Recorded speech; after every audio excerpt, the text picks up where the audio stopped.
in days to come, 2 মাহ হ'ব পাৰে, 3 মাহ হ'ব পাৰে, এমাহ হ'ব পাৰে, 4 মাহ হ'ব পাৰে, আমি অসমৰ মহিলা আত্মসহায়ক গোটৰ সকলো সদস্যক আমি 10,000 টকাকৈ দিম। It will be an interest free grant. ইয়াত আমি টকা ঘূৰাই নলওঁ, এইটো আমি ডাইৰেক্টলি 10,000 টকাকৈ মহিলাসকলক দিম।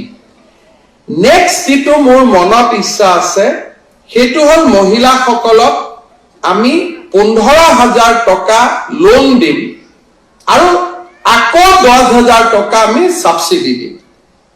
And the beneficiary will be 30 lakhs.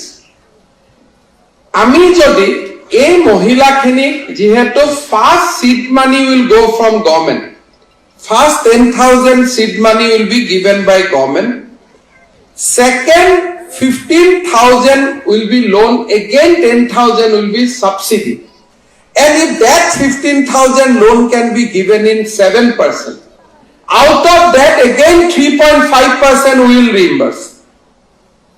That means আমাৰ মহিলাসকলে সৰু সুৰা উদ্যোগ কৰাৰ এটা বহুত ডাঙৰ সুবিধা লাভ কৰিব। মই নেটফ্ৰীৰ CMD মহোদয়ক অনুৰোধ কৰিম যে আপুনি আমাৰ মহিলা উদ্যমিতা আঁচনিটো ষ্টাডি কৰি লওক and how Netfree and Assam government can join hand in providing further loan to our beneficiary, আমাৰ হিতাধিকাৰী সকলক কেনেকৈ আমি আৰু বেনিফিচিয়াৰী দিব পাৰোঁ। দ্বিতীয়তে আমি অসমৰ যুৱকসকলক 2 লাখ টকা আপফ্ৰণ্ট CM888 আমি তেওঁলোকক গ্ৰান্ট দিম ফৰ এণ্টাৰপ্ৰেনিয়ৰশ্বিপ। আৰু ইয়াতো আমি গ্ৰান্ট দিম সেইসকলক যিসকল অলৰেডি কিবা নহয় কিবা এটা কাম কৰি আছে, already those who R involve in some economic activities.